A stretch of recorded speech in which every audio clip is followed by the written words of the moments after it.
আজ রাজ্যের একাধিক জায়গায় তদন্ত অভিযান চালান কেন্দ্রীয় তদন্তকারী সংস্থা এনআইএ এবং হাওড়ার পাশাপাশি নদিয়াতেও এনআইএ তল্লাশি জারি। আপনাদের আরো একবার জানিয়ে রাখবো, আজ রাজ্যের একাধিক জায়গাতে কেন্দ্রীয় তদন্তকারী সংস্থা এনআইএর তল্লাশি অভিযান জারি এবং হাওড়ার পাশাপাশি নদিয়াতেও কিন্তু এনআইএর তল্লাশি অভিযান জারি। শুদ্ধ সত্য রায়ের খোঁজে তল্লাশি অভিযান এনআইএর।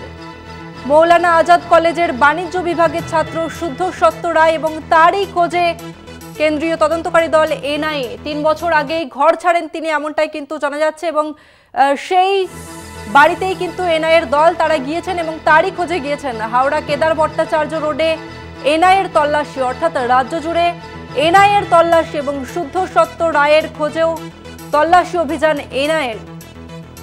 হাওড়াতে কেদার ভট্টাচার্য রোডে এনআইএর তল্লাশি।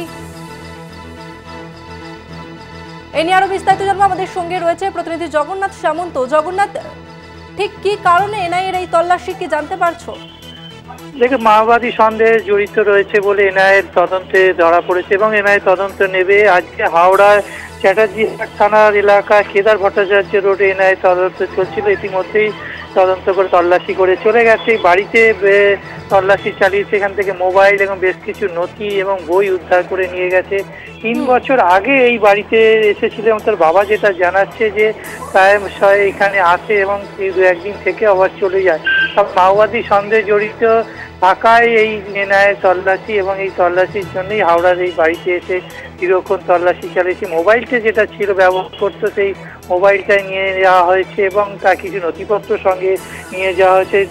বাণিজ্য অর্থাৎ মৌলানা আজাদ কলেজের বাণিজ্য বিভাগের ছাত্র সিদ্ধ সত্য রায়, তার তল্লাশিতেই এনআইএ এসছে এবং মাও সন্দেহ তাকে তল্লাশি করা হচ্ছে, তাকে ধরা যায়নি এখনো পর্যন্ত।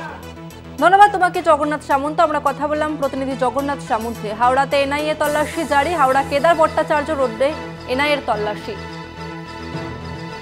মাওবাদীর সন্দেহেই এই এনআইএ তল্লাশি।